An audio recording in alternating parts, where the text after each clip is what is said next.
तर आपण शिकतोय चॅप्टर आयोनिक इक्विलिब्रियम स्टँडर्ड 12 आणि आता आपण शिकणार आहोत Lewis theory of acid and base. याच्या आधीला आपण classical theory of acid and base लक्षामध्ये घेतलं होतं। Classical theory of acid and बेसमध्ये आपण त्या ठिकाणी ॲसिड आणि बेस यांच्या डेफिनेशन्स त्यामध्ये दिल्या होत्या की जो ब्ल्यू लिटमसला रेड करतो तो ॲसिड किंवा रेड लिटमसला ब्ल्यू करतो तो बेस। त्यानंतर अरेनियस थेरी आपण लक्षामध्ये घेतली होती, ज्याला आपण ॲक्वियस मीडियम थेरी असं म्हटलं होतं की acid is a substance which has tendency to lose H+ ion और to give H+ ion in aqueous medium, त्याला आपण ॲसिड म्हटलं होतं। तर अरेनियस नुसार बेस कोण होता? जो सबस्टन्स ॲक्वियस मीडियममध्ये OH- आयन देतो त्याला आपण बेस असं म्हटलं होतं। त्यानंतर पुढची थेरी आपण घेतली होती लॉरी ब्रॉन्स्टेड थेरी, ज्याला प्रोटॉन थेरी असं आपण म्हटलं होतं। त्यामध्ये आपण म्हटलं होतं the substance which has tendency to donate proton is acid, that is proton donor, and the substance which has tendency to accept proton is a proton acceptor, म्हणजे तो होता बेस। या सगळ्या थेरीजमध्ये काही ना काही लिमिटेशन्स आले आणि म्हणून त्या ठिकाणी एक नवीन थेरी देण्याचं काम केलं लेविस नावाच्या सायंटिस्टनी। आणि लेविसनी ही थेरी देताना एक गोष्ट त्याच्यामध्ये लक्षात घेतली की असा फॅक्टर त्यांनी निवडला की which is a part of every atom, जो प्रत्येक ॲटमचा भाग आहे तो म्हणजे electron.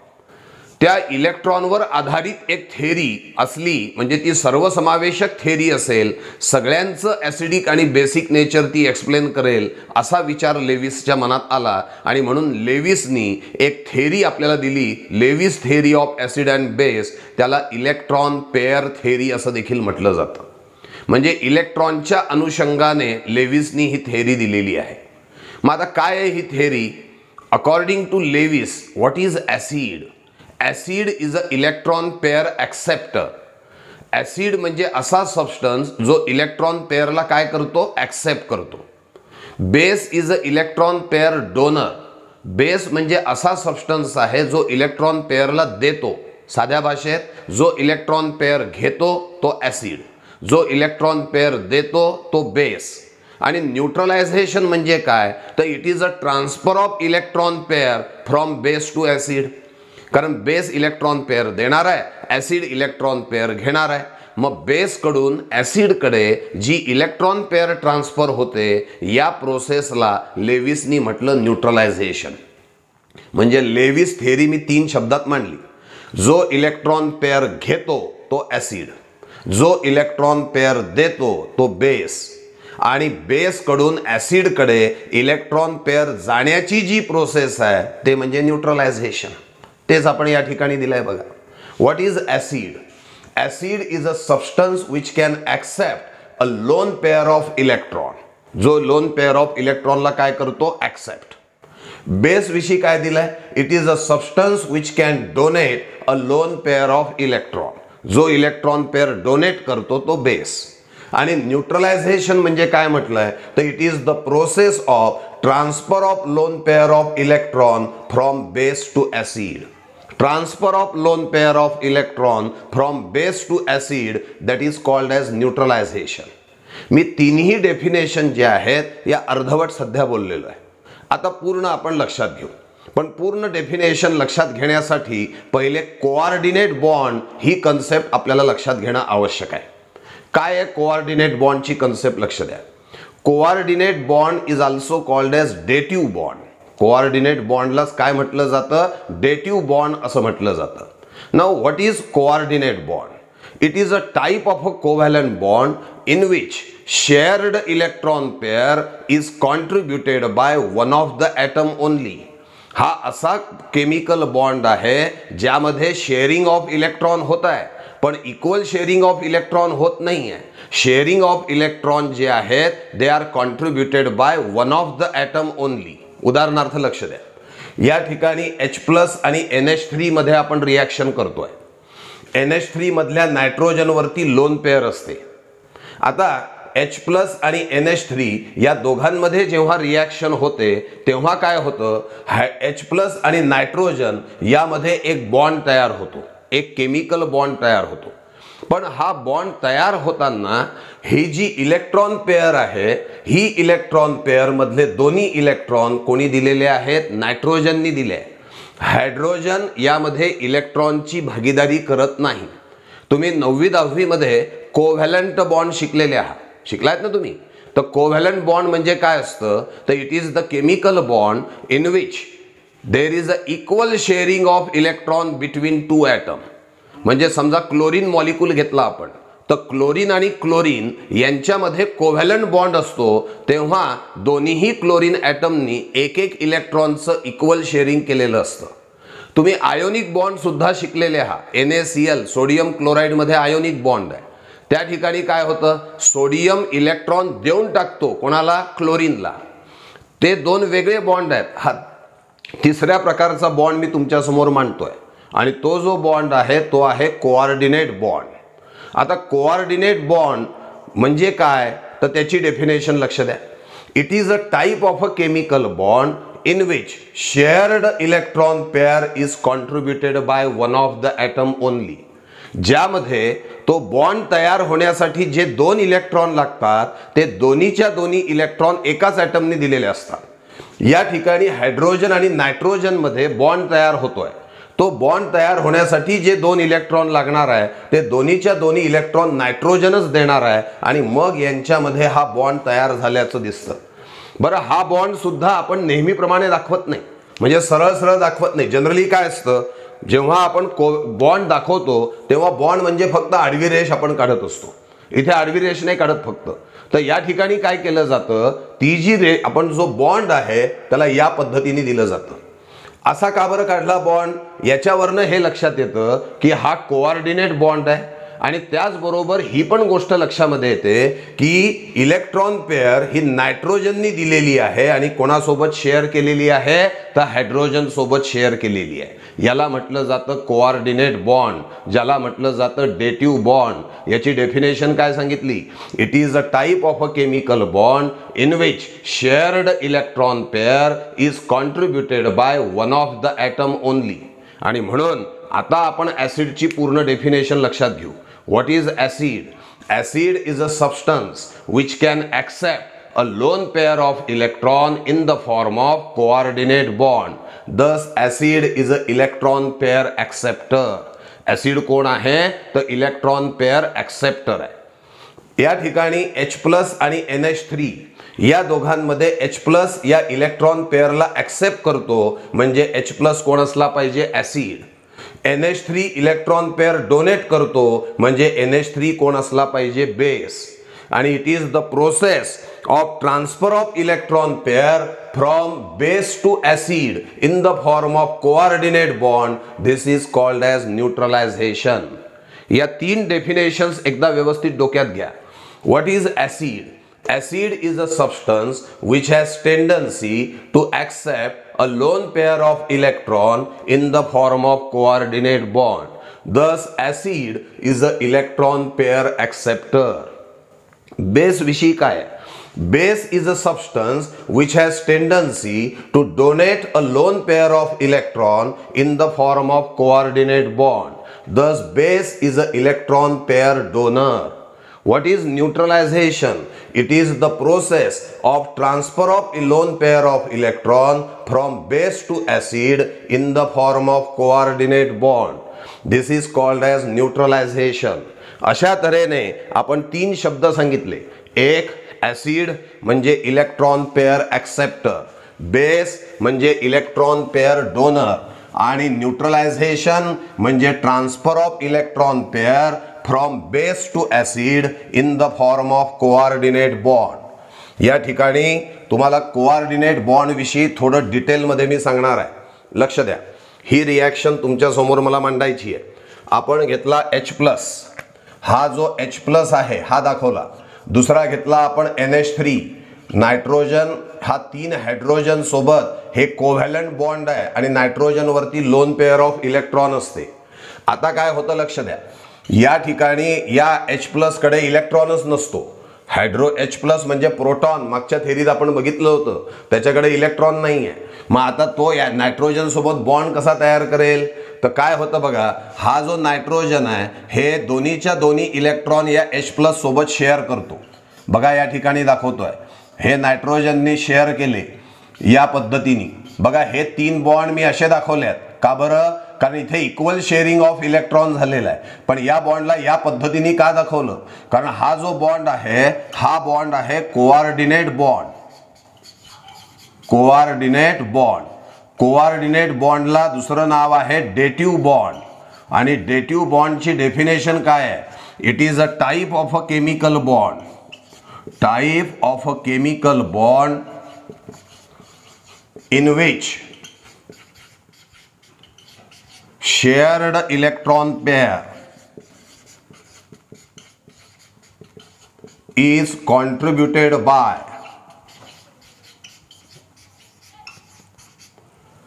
one of the atom only.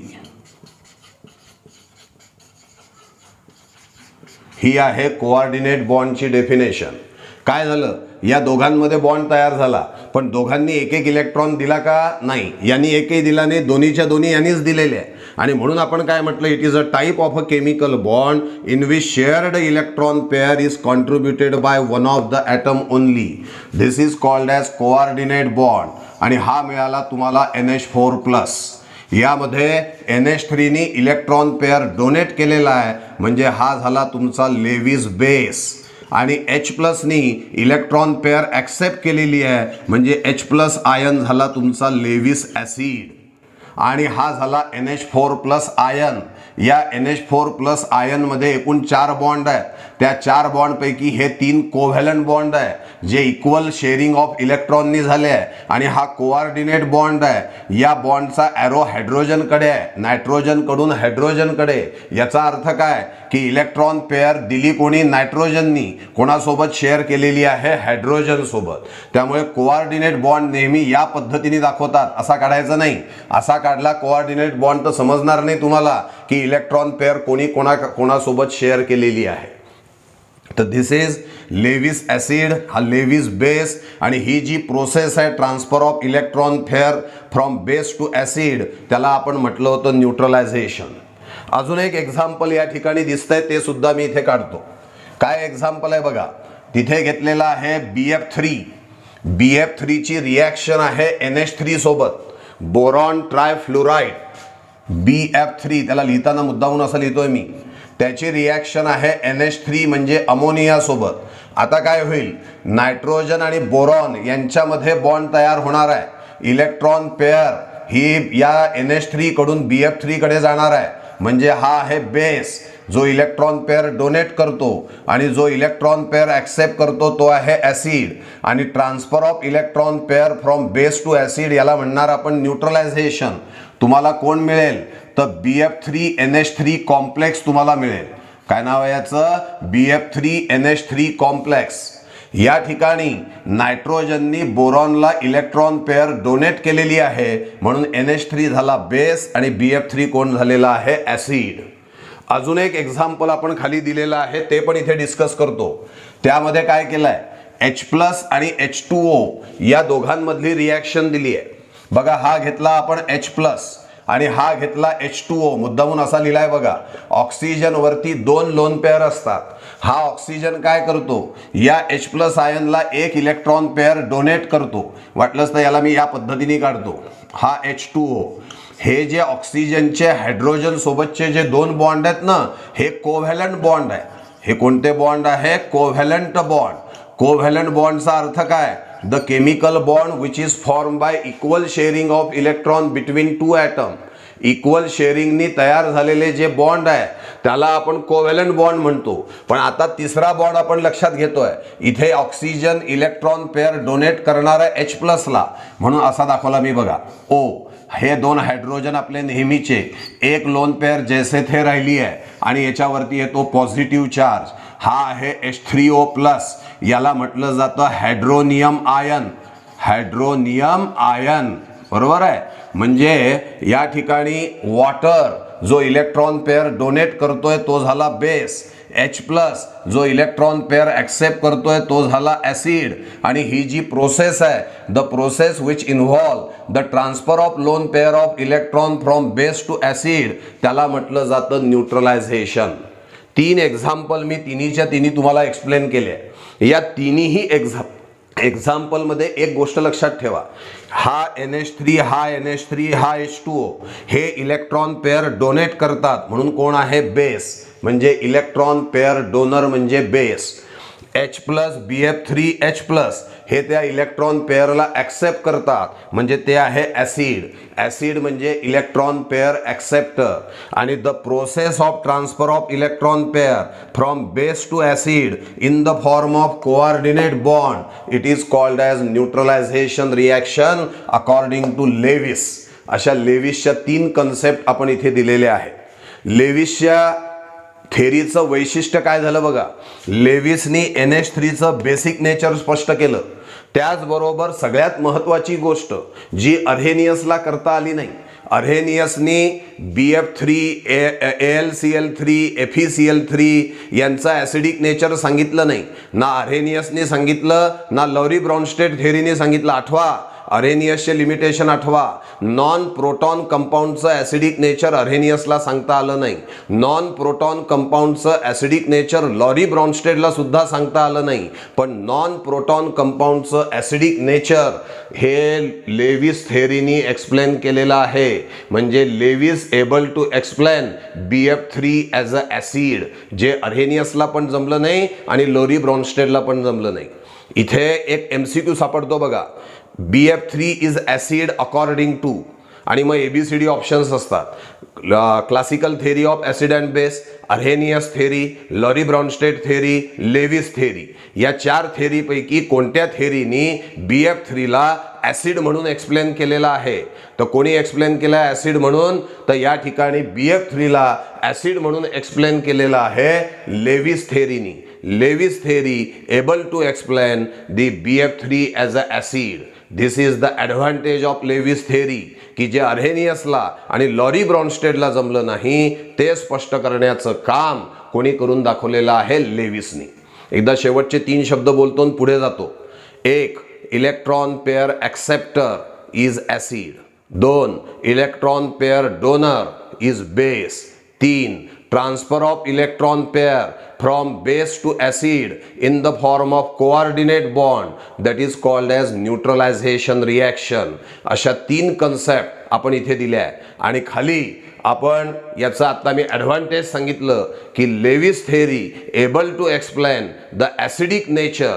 Lewis theory able to explain the acidic nature of a non proton compound like BF3, AlCl3, FeCl3. पण या थेरीचं एक लिमिटेशन आहे.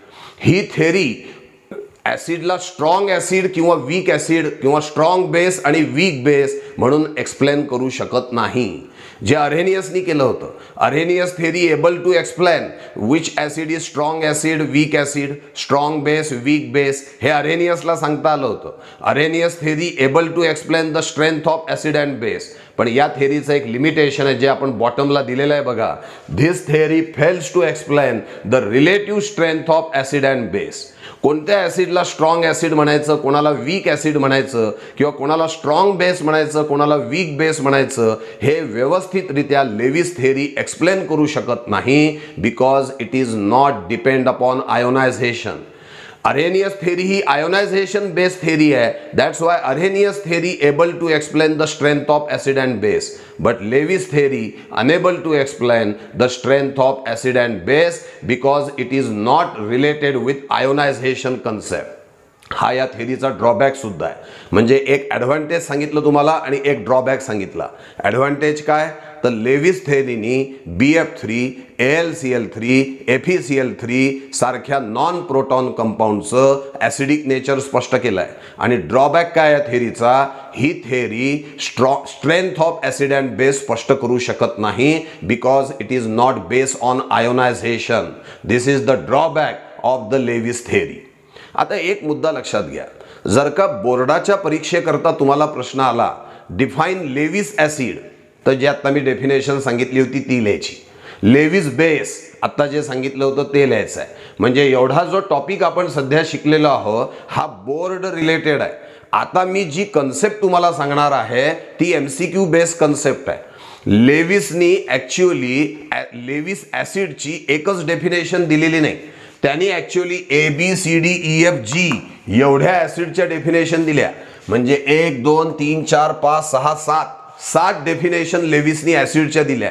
तर बेसच्या ABCDE अशा 5 डेफिनेशन त्यांनी बेसच्या दिलेल्या आहेत. पण या डेफिनेशन आपण बोर्डाच्या परीक्षेकरता वापरणार नाही.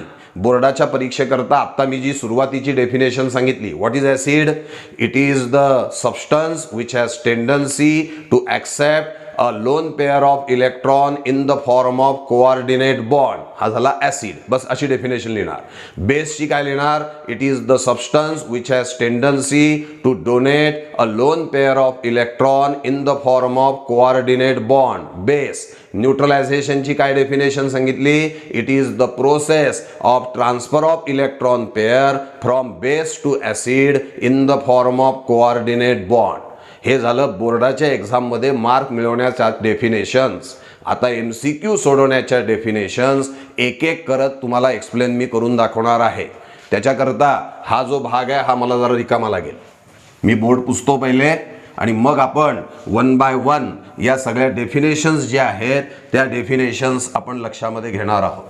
पहिले आपण लेविसच्या सगळ्या ॲसिडच्या ज्या डेफिनेशन्स आहेत त्या डेफिनेशन्स आपण एक एक करत लक्षात घेऊ.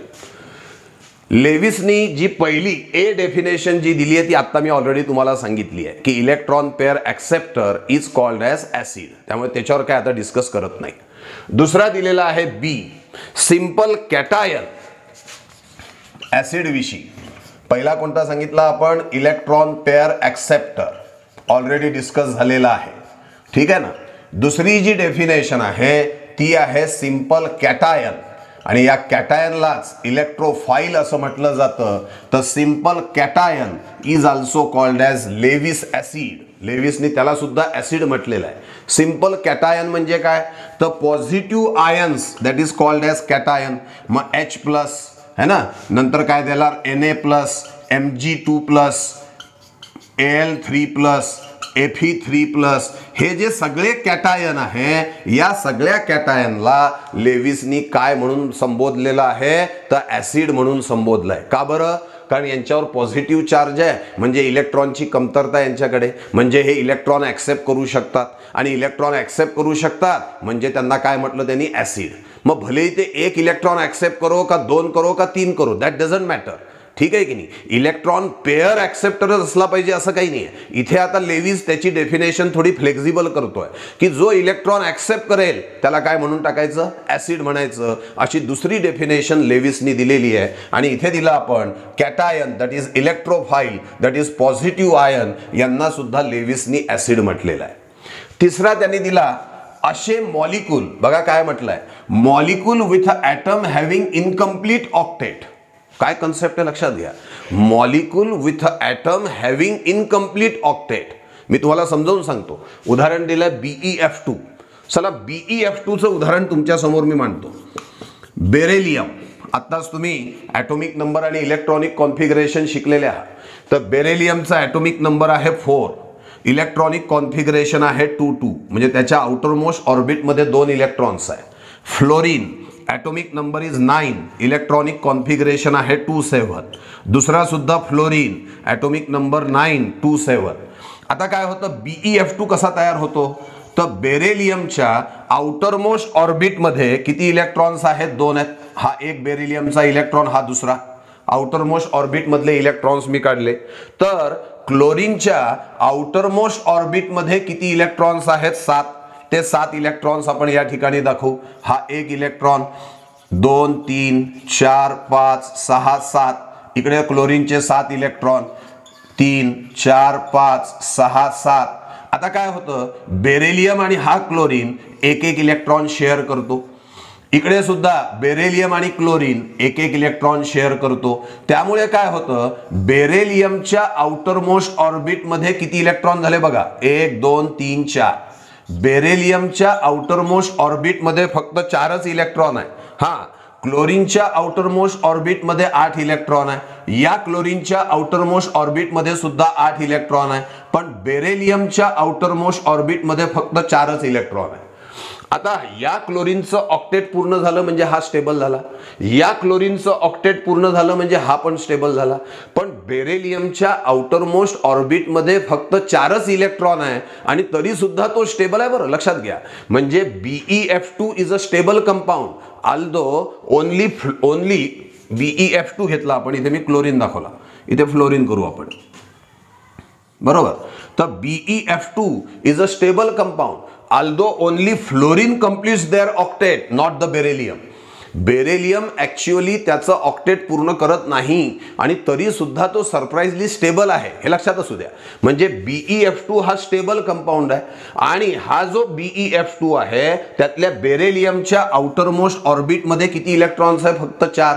आणि म्हणून या BeF2 ला काय नाव दिलेलं आहे? Molecule with atom having incomplete octet. हा असा मॉलिक्यूल आहे ज्याच्याकडे एक ॲटम असा आहे की ज्याचं इनकम्प्लीट ऑक्टेट आहे. मग असे मॉलिक्यूल ज्यांच्याकडे इनकम्प्लीट ऑक्टेट वाला ॲटम आहे, असे सगळे मॉलिक्यूल हे इलेक्ट्रॉन पेअर ऍक्सेप्ट करायला तयार आहे. हा जो बेरिलियम आहे, किती इलेक्ट्रॉन आहे याच्या आउटर मोस्ट ऑर्बिट मध्ये? 4.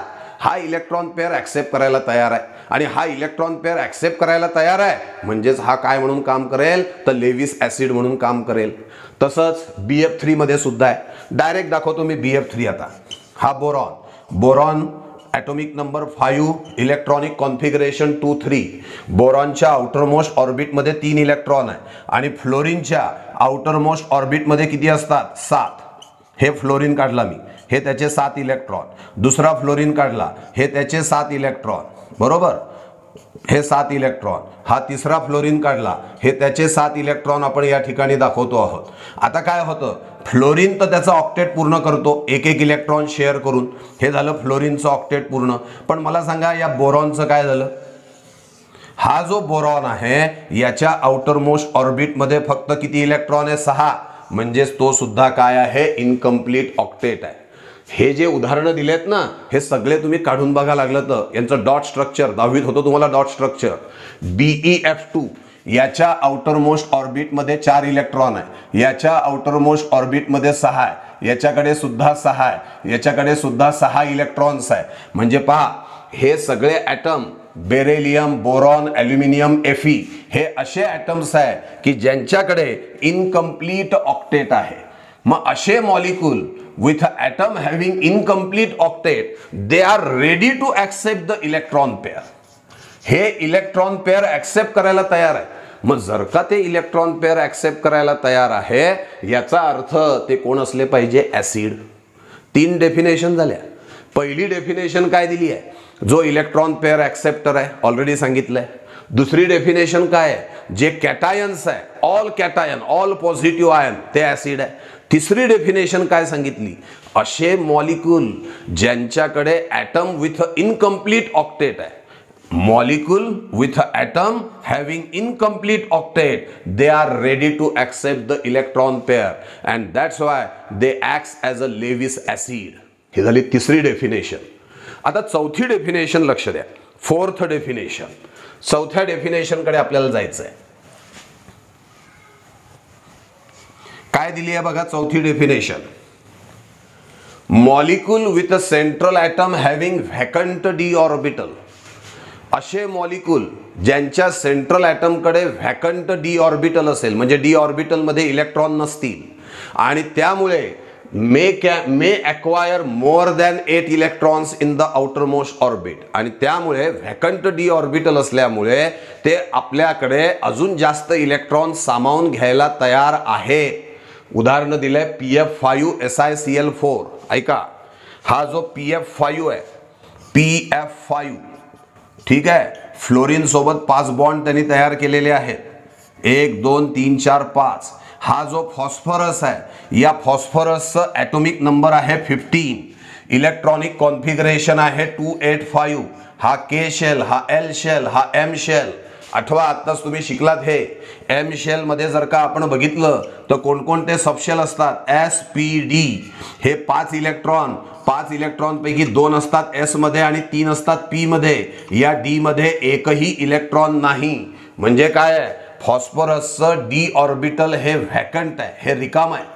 आणि फॉस्फरसचं डी ऑर्बिटल जर का व्हॅकंट आहे, आउटर मोस्ट ऑर्बिट मधलं डी ऑर्बिटल हे व्हॅकंट आहे, मग अशा वेळेला हा फॉस्फरस इलेक्ट्रॉन पेअरला स्वतःमध्ये जागा देऊ शकतो, या व्हॅकंट डी ऑर्बिटल मध्ये जागा देऊ शकतो. आणि त्यामुळे तो PF5 हा सुद्धा लेविस ऍसिड आहे, कारण तो इलेक्ट्रॉन पेअर ऍक्सेप्ट करू शकतो. डेफिनेशन ऐका, असा molecule, the molecule with a central atom having vacant d orbital and can accommodate more than 8 electrons in the outermost orbit. असा मॉलिक्यूल ज्याच्या सेंट्रल ॲटमकडे व्हॅकंट डी ऑर्बिटल आहे आणि जो 8 पेक्षा जास्त इलेक्ट्रॉनला अकोमोडेट करण्याची ताकद ठेवतो, तो लेविस ॲसिड म्हणून काम करतो. आणि म्हणून इथे दिलाय PF5 झाला, SiCl4 झाला, SiF4 पण घेता येईल. हे सगळे लेविस ॲसिड म्हणून काम करतात. 4 डेफिनेशन झाल्या. प्रत्येक डेफिनेशन झाले की मी रिवाइज करणार आहे. या डेफिनेशन बोर्डामध्ये तुम्हाला लिहिण्याकरता कामाच्या नाही, पण MCQ बोर्डाच्या परीक्षेत सुद्धा MCQ करता आणि तुमच्या नीट JEE MST CET मध्ये सुद्धा MCQ करता कामी पडतील. म्हणून हे आपल्याला लक्ष देणं आवश्यक आहे. पहिली, इलेक्ट्रॉन पेअर ॲक्सेप्टर. दुसरी, सगळे पॉझिटिव्ह आयन. तिसरी, असे molecule having atom with incomplete octet. चौथी, असे molecule having central atom with a vacant d orbital. आणि पुढे सांगितलं that's why can accommodate more than 8 electrons in the outer most orbit. ते सुद्धा लेविस ॲसिड म्हणून काम करू शकतात. आता पुढची कन्सेप्ट बघा लेविसनी काय सांगितली आहे. एवढ्या डेफिनेशन्स लेविसनी देऊन ठेवल्या आहेत, त्या सगळ्या तुम्हाला डोक्यामध्ये ठेवाव्या लागतील. नेक्स्ट डेफिनेशन जी आहे ती काय आहे, all inorganic molecule with multiple bond. उदाहरणार्थ CO2 घ्या. हा CO2 आपण घेतला. CO2 हा इनऑर्गॅनिक मॉलिक्यूल आहे ज्याच्यामध्ये मल्टिपल बॉन्ड आहे between the 2 atoms having different electronegativity. बघा, हे पूर्ण वाक्य मी इथे तुम्हाला लावून दाखवतो. CO2 हा कोणता मॉलिक्यूल आहे, इनऑर्गॅनिक मॉलिक्यूल. त्यामध्ये काय आहे, मल्टिपल बॉन्ड आहे. अशा 2 ॲटम्समध्ये ज्यांची वेगवेगळी इलेक्ट्रोनिगेटिव्हिटी आहे, ज्यांची नॉन मेटॅलिक प्रॉपर्टी वेगवेगळी आहे, असे सगळे इनऑर्गॅनिक मॉलिक्यूल हे सुद्धा लेविस ॲसिड म्हणून काम करू शकतात. मग त्यामध्ये CO2 झाला, त्यामध्ये SO2 पण येईल, त्यामध्ये SO3 पण येईल. हे सगळे जे इनऑर्गॅनिक मॉलिक्यूल्स आहे, all these are the inorganic molecule with a multiple bond between the 2 atoms having different electronegativity, they can act as a Lewis acid. पण मी तुम्हाला एक सल्ला देईल, याला लक्षात ठेवण्यासाठी एक सोपा मार्ग कोणता आहे, जो तुम्ही ऑलरेडी शिकलेले आहात 9वी 10वी.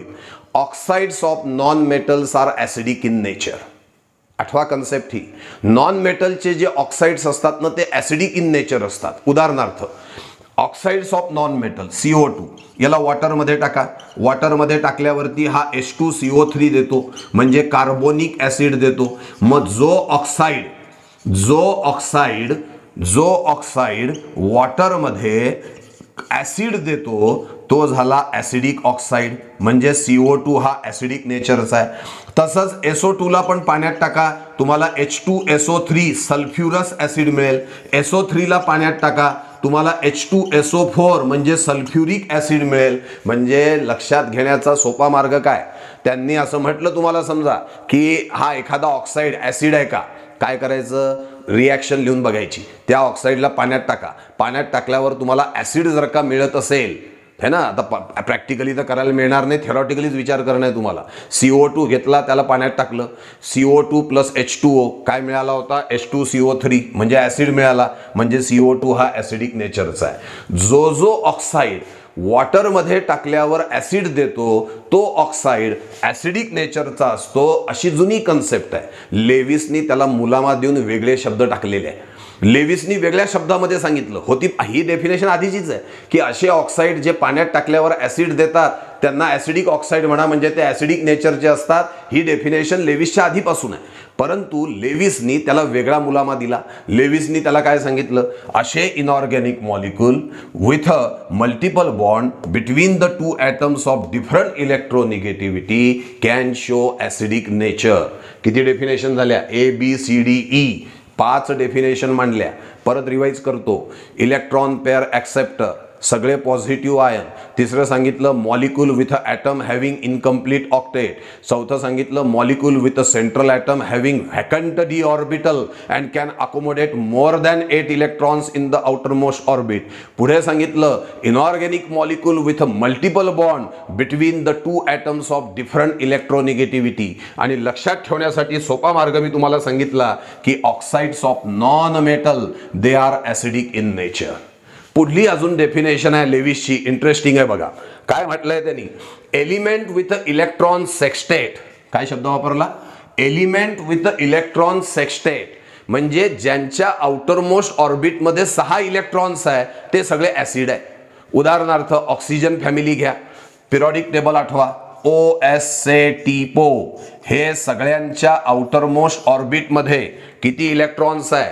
All of them content 6 electrons in the outer most orbit. Oxygen 8 2 6, sulphur 16 2 8 6, selenium असो, टेरिलियम असो, पोलोनियम असो, सगळ्यांच्या आउटर मोस्ट ऑर्बिटमध्ये 6 इलेक्ट्रॉन आहे. विचार करा, ज्यांच्या आउटर मोस्ट ऑर्बिटमध्ये 6 इलेक्ट्रॉन्स आहे ते स्टेबल आहे का अनस्टेबल आहे? ते अनस्टेबल आहे. आणि त्यांना स्टेबल व्हायचं असेल तर 2 इलेक्ट्रॉन काय करतील? ते गेन. मग हे सगळेच्या सगळे 2 इलेक्ट्रॉन गेन करण्याचा प्रयत्न करतात, म्हणजेच इलेक्ट्रॉन पेअर गेन करतात, म्हणजेच इलेक्ट्रॉन पेअर ॲक्सेप्टर आहे, म्हणजेच लेविसनुसार ते कोण आहेत? तर ते ॲसिड आहेत. म्हणून एलिमेंट विथ इलेक्ट्रॉन सेक्स्टेट म्हणजे oxygen family group 16 periodic table मधला OSCTPO, oxygen, sulphur, selenium, टेलेरियम, polonium, all of them contain 6 electrons in the outermost orbit and all of them have tendency to accept a electron pair to become stable, and that's why all of them acts as a Lewis acid. This is one more definition given to us by the Lewis. ठीक आहे की नाही? त्याच्या पुढे ही एक नवीन concept आहे. याच्याविषयी फार डिटेलमध्ये आपल्याला जाता येणार नाही, कारण की याच्याविषयीचं चॅप्टर तुम्हाला 12वी मध्ये अभ्यास आलाय. 12वीतलं चॅप्टरचं नाव सांगतो coordination compound, complex compound. Separate chapter अभ्यास आलाय, त्यामुळे फार डिटेलमध्ये न जाता थोडक्यात ही डेफिनेशन मी तुमच्या समोर मांडणार आहे. कॉम्प्लेक्स कंपाऊंड कसे असतात बघा. मी एक कॉम्प्लेक्स कंपाऊंड तुमच्या समोर मांडतो. हा आहे NiCO4 चा कॉम्प्लेक्स कंपाऊंड. CO म्हणजे कार्बन मोनॉक्साईड. यामध्ये Na आणि CO यांच्यामध्ये कोऑर्डिनेट बॉन्ड आहे. यांनी काय केलंय?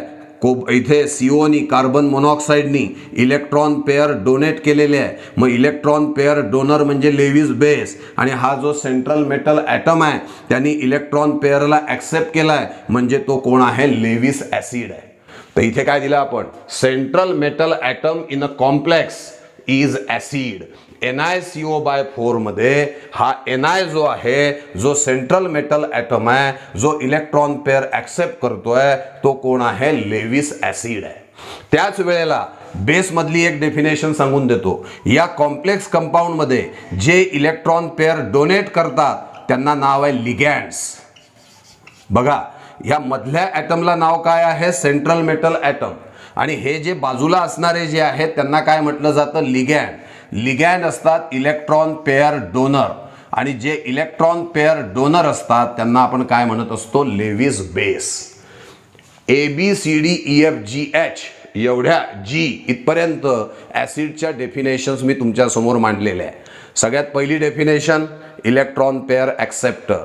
all positive ion cation electrophile, molecule with an atom having incomplete octet, molecule with a central atom having vacant d orbital and can accommodate more than 8 electrons in the outermost orbit, inorganic molecule with a multiple bond between the two atoms of different electronegativity, that is oxides of non-metal, element with the electron sextet म्हणजे असे element ज्यांच्या outermost orbit मध्ये 6 electrons आहे, आणि आणि शेवटी complex compound मध्ये जो सेंट्रल मेटल ॲटम असतो तो इलेक्ट्रॉन पेअर ॲक्सेप्टर असतो, तो काय म्हणून काम करतो, लेविस ॲसिड.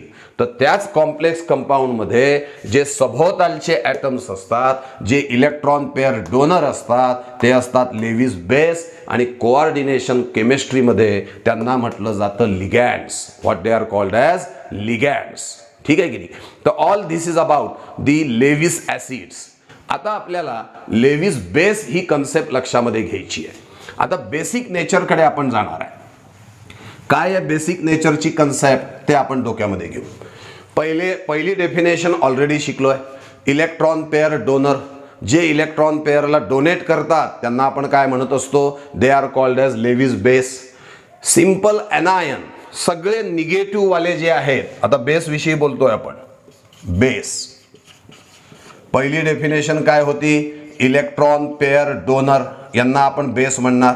दुसरी डेफिनेशन ऑल निगेटिव्ह आयन म्हणजे एनायन, ज्यांना न्यूक्लिओफाइल असं देखील म्हटलं जातं, हे जे आहेत हे सुद्धा लेविस बेस आहेत. उदाहरणार्थ F-, Cl-, OH-, Br-, SO4-, नंतर PO4 3-, हे सगळे निगेटिव्ह आयन्स जे आहे हे इलेक्ट्रॉन रिच आहे, हे इलेक्ट्रॉन पेअरला डोनेट करू शकतात, म्हणजे हे कोण आहेत, बेस आहे. तिसरी आणि महत्वाची डेफिनेशन, असे मॉलिक्यूल, ठीक आहे, ज्यांच्याकडे, एक उदाहरण देतो मी तुम्हाला, NH3, यातल्या नायट्रोजनकडे एक लोन पेअर असते. मग this lone pair can be donated in the form of coordinate bond. H2O, oxygen वरती 2 लोन पेअर असतात, it can be donated in the form of coordinate bond. म्हणजे जे असे मॉलिक्यूल ज्यांच्या सेंट्रल ॲटम वरती lone pair of electron आहे. बघा उदाहरणं दिलेत मी. H2O, ऑक्सिजन वरती किती लोन पेअर आहेत, 2. ती लोन पेअर तो डोनेट करू शकतो, म्हणजेच तो इलेक्ट्रॉन पेअर डोनर आहे. मग वॉटर, लेविस नुसार वॉटर हा कोण आहे, बेस आहे.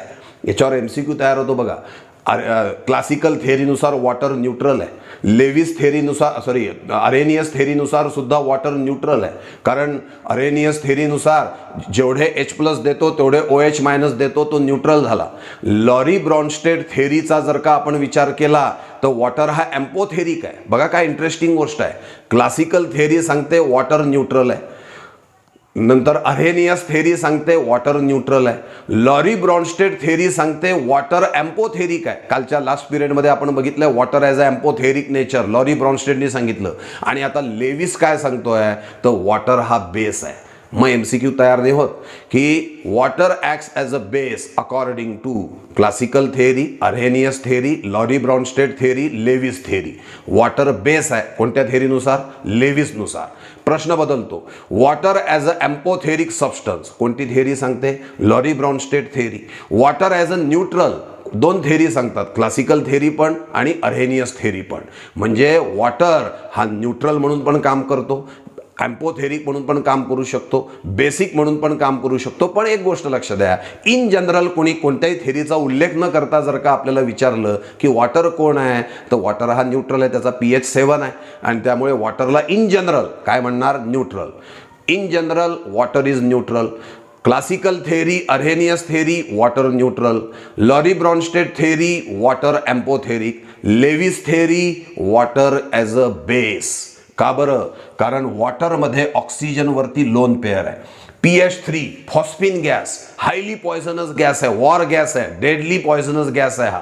त्यातल्या फॉस्फरस वरती लोन पेअर आहे. ज्या मॉलिक्यूलच्या सेंट्रल ॲटम वरती लोन पेअर ऑफ इलेक्ट्रॉन असणार असे सगळे जण इलेक्ट्रॉन पेअर डोनर म्हणून काम करतात, म्हणजे लेविस बेस म्हणून काम करतात. बघा अल्कोहोल ROH, ऑक्सिजन आहे, त्यात 2 लोन पेअर आहे, तो लेविस बेस आहे. अल्कोहोल काय म्हणून काम करतो, लेविस बेस. हा टर्शरी अमाइन आहे, CH3/3N, नायट्रोजन वरती लोन पेअर आहे. All amines are Lewis bases. सगळे अमाइन्स कोण आहे, लेविस बेसेस. प्रायमरी अमाइन असो, सेकंडरी अमाइन असो, टर्शरी अमाइन असो, अमोनिया असो, या सगळ्यांमध्ये नायट्रोजनवर लोन पेअर आहे. मग ज्यामध्ये नायट्रोजनवर लोन पेअर आहे ते लेविस बेस म्हणून काम करणार. पुढे पायरिडीन C5H5N, हा एक कंपाऊंड तुम्हाला अभ्यासाला येईल, हा फक्त कॅटलिस्ट म्हणूनच अभ्यासाला आहे. त्यामध्ये नायट्रोजनवरती लोन पेअर आहे. मग लोन पेअर आहे म्हणजे ती डोनेट केल्या जाऊ शकेल, म्हणजे तो इलेक्ट्रॉन पेअर डोनर आहे, म्हणजेच तो लेविस बेस म्हणून काम करणार. पुढे दिलेला आहे ROR, ऑर्गॅनिक केमिस्ट्री मधला कंपाऊंड आहे. कोण आहे हा? इथर. ROR म्हणजे कोण आहे? इथर. त्यात ऑक्सिजन वरती 2 लोन पेअर आहे. It can be donated in the form of coordinate bond, म्हणजे इथर हा आहे बेस अकॉर्डिंग टू लेविस. पण एक सांगतो, इन जनरल इथर हा न्यूट्रल आहे, पण लेविस नुसार इथर हा कोण आहे? बेस आहे. मग काय डेफिनेशन आहे बेसच्या बाबतीत? ऐका, पहिली डेफिनेशन काय होती? Electron pair donor. दुसरी डेफिनेशन काय होती? जे निगेटिव्ह आयन आहे, एनायन आहे, सगळे निगेटिव्ह आयन हे लेविस बेस आहे. तिसरी, असे molecule with a atom having lone pair of electron. Molecule with a atom having lone pair of electron. इथे जेवढेही मॉलिक्यूल मी काढले आहेत त्यांच्या सेंट्रल ॲटम वरती लोन पेअर आहे. It can be donated in the form of coordinate bond, म्हणून ते लेविस बेस म्हणून काम करतात आहे. पुढची थेअरी ही जरा त्या ठिकाणी क्रिटिकल डेफिनेशन, ओढून ताडून आणलेल्या डेफिनेशन आहेत. ही कशी डेफिनेशन आहे लक्ष द्या. त्यांनी सांगितलं organic molecule with multiple bond. कोणते molecule? Organic with multiple bond. 2 molecule प्रामुख्याने लक्ष द्या. एक आहे ethylene C2H4 CH2 double bond CH2 आणि ॲसिटिलीन CH ट्रिपल बॉन्ड CH. हे जे ऑर्गॅनिक मॉलिक्यूल आहे, या ऑर्गॅनिक मॉलिक्यूलला सुद्धा the organic molecule with multiple bond they also can act as a Lewis base. का बरं? ऐका, एक्झाम्पल बघा. इथे दिलंय AgC2H4+. हा कॉम्प्लेक्स कंपाऊंड आहे. या कॉम्प्लेक्स कंपाऊंड मध्ये Ag हा सेंट्रल मेटल ॲटम आहे. मग सेंट्रल मेटल ॲटम कोण असतो? ॲसिड. आणि हा C2H4 जो आहे तो लिगॅन्ड आहे. मी आता बोललो होतो, तो लिगॅन्ड आहे, तो इलेक्ट्रॉन पेअर डोनर आहे. मग C2H4 is a base here. काय शब्द आहे बघा? Organic molecule with multiple bond as they can form coordinate bond with transition metal. असे ऑर्गॅनिक मॉलिक्यूल ज्यांच्याकडे मल्टिपल बॉन्ड आहे आणि जे ट्रान्झिशन मेटल सोबत कोऑर्डिनेट बॉन्ड तयार करतात, असे सगळे ऑर्गॅनिक मॉलिक्यूलला सुद्धा लेविसनी बेस म्हणून जाहीर केलाय. आणि त्याचे बेस्ट एक्झाम्पल आपण सांगितले आहे इथिलीन आणि ॲसिटिलीन. या ठिकाणी हा इथिलीन जो आहे हा याला इलेक्ट्रॉन पेअर डोनेट करतोय, म्हणजे इलेक्ट्रॉन पेअर डोनर आहे, म्हणजेच तो कोण आहे? लेविस बेस आहे. आणि कॉम्प्लेक्स कंपाऊंड मध्ये मी आता काढला होता, काय होता कॉम्प्लेक्स कंपाऊंड आपला? हा निकेल आणि हा कार्बन मोनॉक्साईड. मी याला कोबाल्ट म्हटलं होतं चुकून, तर हा कार्बन मोनॉक्साईड हा जो आहे यामध्ये हा निकेल होता सेंट्रल मेटल ॲटम, आणि सेंट्रल मेटल ॲटम हा इलेक्ट्रॉन पेअर ॲक्सेप्टर आहे, तो लेविस ॲसिड आहे. आणि हे जे CO आहेत हे कोऑर्डिनेट बॉन्डच्या माध्यमातून इलेक्ट्रॉन पेअर डोनेट करतात, त्यांना म्हटलं जातं लिगॅन्ड. मध्यभागी जो असतो तो असतो सेंट्रल मेटल ॲटम किंवा सेंट्रल मेटल आयन, तो इलेक्ट्रॉन पेअर ॲक्सेप्ट करतो, तो झाला लेविस ॲसिड. आणि सभोवताली जे असतात हे कोऑर्डिनेट बॉन्डच्या माध्यमातून इलेक्ट्रॉन पेअर डोनेट करतात, त्यांना लिगॅन्ड्स म्हणतात, ते लिगॅन्ड्स आहे लेविस बेस. आणि म्हणून दिलंय ligands in a complex compound, all these are the ligands in a complex compound, they can donate electron pair in the form of coordinate bond and that's why they are Lewis bases. बघा definition काय झाल्या बेसच्या. Electron pair donor, negative ion that is anion, that is nucleophile. पुढे सांगितलं असे molecule having atom with a lone pair present on them. पुढे सांगितलं असे molecule, organic molecule with a multiple bond, है ना, with a multiple bond present in them and they can form a coordinate bond with a transition metal. त्याच्यानंतर पुढे सांगितलं की in a complex compound ligands are Lewis bases. हे जे सगळे आपण उदाहरणं दिलेले आहेत यांचा उपयोग करून तुम्हाला MCQ प्रत्येक पुस्तकातले लेविस थेरीवरचे सोडवता येतील. मी एक प्रश्न सांगतो आणि मग आपण आजचा पिरियड त्याच्यामध्ये थांबवू. बघा लक्ष द्या, सल्फर S- या दोघांवरती एक कॉमन क्वेश्चन तुम्हाला बरेचदा दिसेल. S- कोण आहे सांगा बरं? S- याच्यावर जर का प्रश्न विचारला तर काय असेल? S- is a simple anion आहे. मग सिंपल एनायन म्हणजे निगेटिव्ह आयन आहे, म्हणजे S मायनस कोण झाला बेस, आणि sulphur it is a element with a electron sextet, मग तो कोण आहे लेविस ॲसिड आहे. असं बारकाईने लक्षात घ्यावं लागेल. काही मुलं S वरचा निगेटिव्ह चार्ज भागतच नाही आणि नुसतं सल्फर समजतात आणि इलेक्ट्रॉन सेक्स्टेटचा रूल वापरून त्याला ॲसिड करतात. तर sulphur is a Lewis acid, but S minus sulphide ion is a Lewis base. Concept समजते आहे. तर all this is about the Lewis theory of acid and base. बोर्डाच्या दृष्टीने सिंपल थेरी होती, electron pair acceptor are Lewis acid, electron pair donors are Lewis bases, आणि पुढे transfer of electron pair from base to acid in the form of coordinate bond that is called as neutralisation. आणि या सगळ्या definitions या 2-2 वेळा वाचलेल्या ठेवा, म्हणजे त्याचं अप्लिकेशन आपल्याला जमलं पाहिजे, त्याचा उपयोग आपल्याला जमला पाहिजे, आणि ते MCQ आपल्याला सोडवता आले पाहिजे, म्हणजे लेविस थेरी आपली व्यवस्थित होईल. अशा तऱ्हेने मी आजपर्यंत 4 ॲसिड बेस थेरीज तुमच्या समोर मांडलेल्या आहेत. म्हणजे या चॅप्टरचा पहिला जो भाग आहे तो या ठिकाणी आपला संपतो. लक्षात येत आहे हे? थँक्यू.